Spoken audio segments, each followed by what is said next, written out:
राजस्थान कर्मचारी चयन आयोग में संगणक कंप्यूटर की सीधी भर्ती का नोटिफिकेशन निकल चुका है। इसका जो पोस्ट जो है, कुल जो पोस्ट हैं वो है 583 583 टोटल पोस्ट हैं, जिसमें से गैर अनुसूचित क्षेत्र जो नॉर्मल कैटेगरी उसमें है 512 और अनुसूचित क्षेत्र में है 71 पोस्ट निकली हुई है। आगे इसका देख लेते हैं कि क्या पैटर्न है, कैसे फॉर्म भरा जाना है। ऑनलाइन एप्लीकेशन फॉर्म इसका भरा जाएगा और इसका जो डिटेल नोटिफिकेशन है वो मैं आपको यहाँ पर पढ़ के बता रही हूँ। तो इसकी जो वेबसाइट है, ऑनलाइन जो पोर्टल है rsmssb.rajasthan.gov.in पर जाकर आपको रिक्रूटमेंट एडवर्टाइजमेंट पे अप्लाई ऑनलाइन लिंक होगी, वहाँ पे क्लिक करके आपको जो है आपका फॉर्म है वो निकलेगा। फॉर्म वहां से आपको फिल करना है। ऑनलाइन एग्जाम ये होने वाला है। बाकी डिटेल्स आप यहाँ पे देख सकते हैं। एप्लीकेशन आईडी फिल करने के बाद आपको मिल जाएगा, प्रीव्यू आप देख सकते हैं। फॉर्म भरने के बाद कोई भी आपको प्रॉब्लम हो, रिक्रूटमेंट पोर्टल पर हेल्प डेस्क का नंबर दिया हुआ है, वहाँ पे आप रिगार्डिंग जो भी आपको फॉर्म भरने से संबंधित कोई भी अगर प्रॉब्लम हो रही हो तो वहाँ पे आप मेल कर सकते हैं या फ़ोन कर सकते हैं। जो शुल्क है फॉर्म भरने का वो है, जो सामान्य वर्ग है, जो क्रीमी लेयर है, यहाँ पे उसके लिए 600 रुपये है और जो अति पिछड़ा वर्ग है, आर्थिक रूप से जो कमजोर है, उनके लिए 400 रुपये जो है वो फीस है। ठीक है। पूर्व में एक बार ये पंजीयन शुल्क OTR जमा करवा चुके अभ्यर्थियों से दोबारा शुल्क दे नहीं है। ओके, आगे बढ़ते हैं। तो ये वेबसाइट पे जाना है। कुल 583 पोस्ट हैं। ऑनलाइन फॉर्म सबमिट करना है। ये क्लासिफाई किया हुआ है, बताया हुआ है कि किस किस कैटेगरी में यहाँ पर वुमेन्स के लिए भी कुछ रिजर्वेशन है।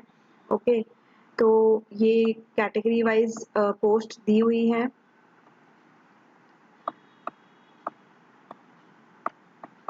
बाकी इसमें और जानकारी दी हुई है कि जो भी पिछड़ा वर्ग है उनकी कितना पोस्ट दिया हुआ है, उनके लिए क्या डॉक्यूमेंट्स लगने वाले हैं, भूतपूर्व सैनिकों के लिए क्या है।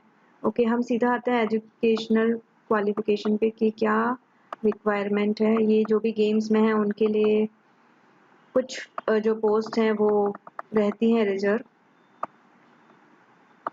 तो ये पूरा अगर आप चाहें अपने अकॉर्डिंग, आप जिस भी कैटेगरी में आते हो उस हिसाब से आप देख सकते हैं।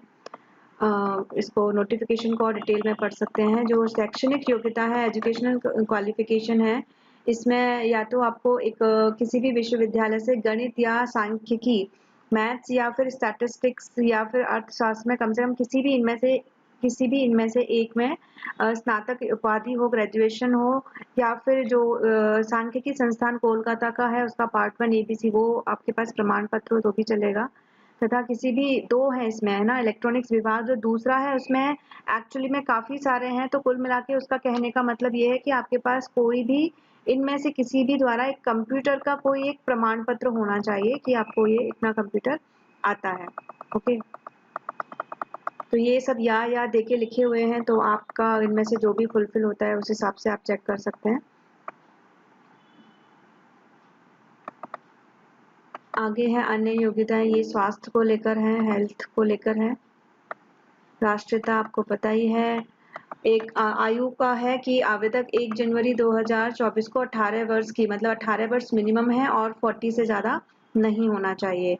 और जो भी इस कैटेगरी में आते हैं उन्हें छूट दी जाएगी। सामान्य वर्ग की महिला अभ्यर्थियों के मामले में उनको 5 इयर्स का छूट दिया जाएगा। तो वो जो छूट जो जिस कैटेगरी में आता है वो डिटेल में अपना पढ़ सकता है।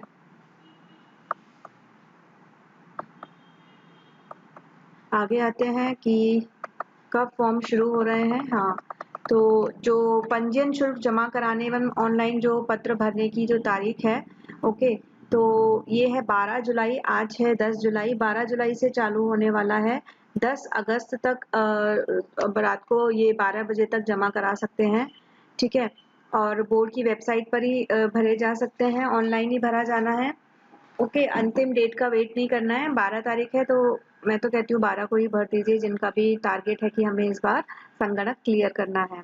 ओके, संगणक के पदों की भर्ती परीक्षा बोर्ड द्वारा संभावित दिनांक है, ये कंफर्म नहीं है, बट हाँ मोर और लेस यही डेट होने वाली है 14 अक्टूबर। जो पहले से जो ऑफिशियल नोटिफिकेशन आने से पहले ही ये डेट एक्चुअली आउट हो चुकी थी, काफ़ी लोगों ने अपने चैनल पे बताया हुआ था। तो ये जो है 14 अक्टूबर डेट है, तो उसी हिसाब से आप माइंड में रखिए और आपको तैयारी करनी होगी। सो फॉर्म फिल करना है, फॉर्म फिल करने के बाद आपको तैयारी चालू कर देनी है। ठीक है, ऑनलाइन ही इसके प्रवेश पत्र जारी किए जाएंगे, कोई भी डाक से नहीं भेजा जाएगा, तो उसके लिए आपको अपना ईमेल आईडी चेक करते हुए रहना है। बाकी आवेदन कैसे करें, तो ये सब श्रेणियां दी हुई हैं।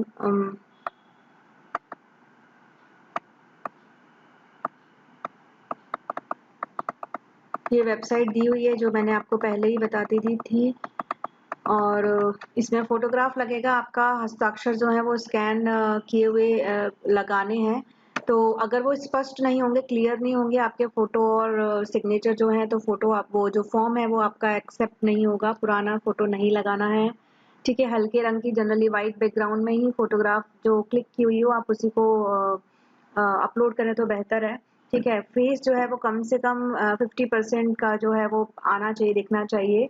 ये आप ध्यान रख सकते हैं, ये जो जेपीजी जो फोटो का जो साइज है ये इतना होना चाहिए। तो ये आप मतलब फोटो जो आपके पास पुराना पड़ा हो उसका क्लिक करके भी आप ये सेट भी कर सकते हैं, या फिर किसी फोटोग्राफर से भी करा सकते हैं। ठीक है, सॉफ्ट कॉपी ले सकते हैं। फाइल का जो आकार है 50 केबी से 100 केबी के बीच में होना चाहिए, अदरवाइज वो अपलोड होने में दिक्कत करेगा। तो ये जो स्पेसिफिकेशंस हैं वो आप थोड़ा उन पर ध्यान दे सकते हैं, ध्यान से। पिछले पहले भी अगर कोई फॉर्म भरा हो तो आपको आता ही होगा। तो जो सिग्नेचर है वो वाइट पेपर पे लेने हैं।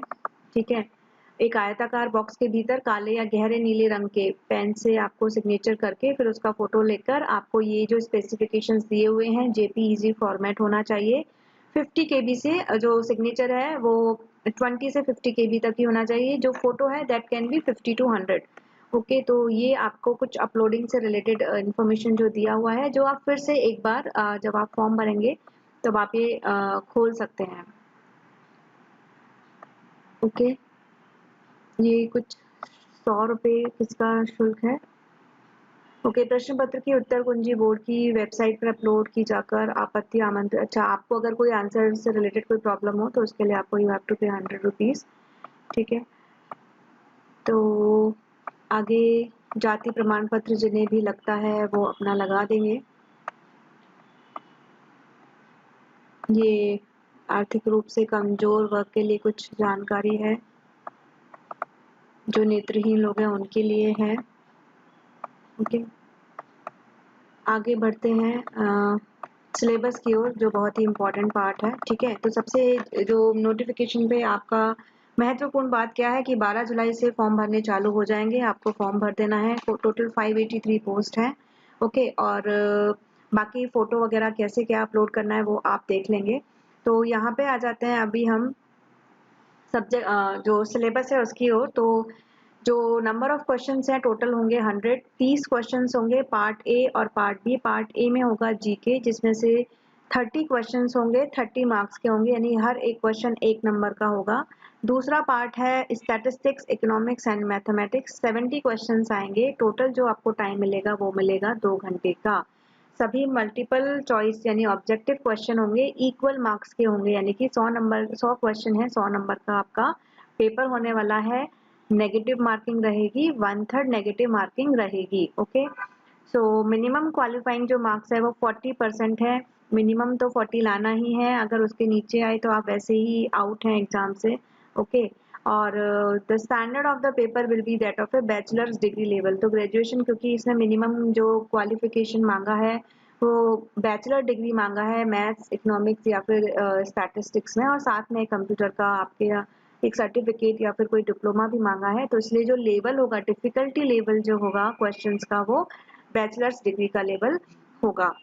ओके, तो इसके लिए मैं आपको एक बात बता दूं कि मैंने पूरा इसका जो पार्ट बी है उसका पूरा लेक्चर सीरीज बना रखा है। आप चाहें तो इफ़ेक्टिव स्टडी हमारा चैनल है, मैं आपको बता देती हूँ यहाँ पर। इफ़ेक्टिव स्टडी आप जब डालेंगे यूट्यूब पर तो इस तरीके से खुलकर आ जाएगा। वहाँ पर जब आप प्लेलिस्ट पर क्लिक करेंगे तो प्लेलिस्ट पर ये नीचे आप स्क्रॉल डाउन करेंगे तो यहाँ पर ये स्टैटिस्टिक्स का लिस्ट आ जाएगा पूरा। तो यहाँ से ये पूरे चैप्टर वाइज़ जो पार्ट बी है पूरा स्टैटिस्टिक्स, इकोनॉमिक्स एंड मैथमेटिक्स का, ये पूरा मैंने यहाँ पर लेक्चर्स बनाए हुए हैं। एग्ज़ाम को ध्यान में रख के ही बनाए हैं और फिर भी मैं और भी जो लेटेस्ट पेपर होगा उसके अकॉर्डिंग ये जो लेक्चर सीरीज़ है मैं ऐसे अपडेट कर दूँगी। तो जनरल नॉलेज जो जीके है वो आपको इसमें सिलेबस है वो आप देख सकते हैं। Geography, natural resources, socio economic development of Rajasthan, history, Rajasthan का जो भी कोई भी एक बुक है उससे रिलेटेड आप करंट अफेयर्स तो रहेंगे ही। तो वो आप कोई सी बुक से तैयारी कर सकते हैं। बाकी जो पार्ट बी है वो आप बेफिक्र होकर पूरा आप मेरे लेक्चर से तैयार कर सकते हैं। कोई भी डाउट हो तो आप कमेंट में लिख सकते हैं। इसका जो पीडीएफ है वो भी हमारी ऐप है उस पर अवेलेबल है। तो जो भी मैंने ये वीडियो बनाए हैं वो एग्ज़ाम को ध्यान में रख के ही बनाए हुए हैं। तो ये जो 5-6 वर्चुअल स्टैटिस्टिक्स जो चैप्टर है ऑफ कोर्स मुझे ये अपडेट करना होगा। जो भी इस साल का जो डेटा है, लेटेस्ट जो डेटा है उसके हिसाब से मैं जल्द ही वो डेटा अपडेट कर दूँगी। सो ये सभी जो चैप्टर हैं वो आप वहाँ से अपनी तैयारी कर सकते हैं। ओके, बोर्ड का वेबसाइट आपको पता ही है। तो जल्दी फॉर्म भर दीजिए और लग जाइए तैयारी पर। All the best. Thank you.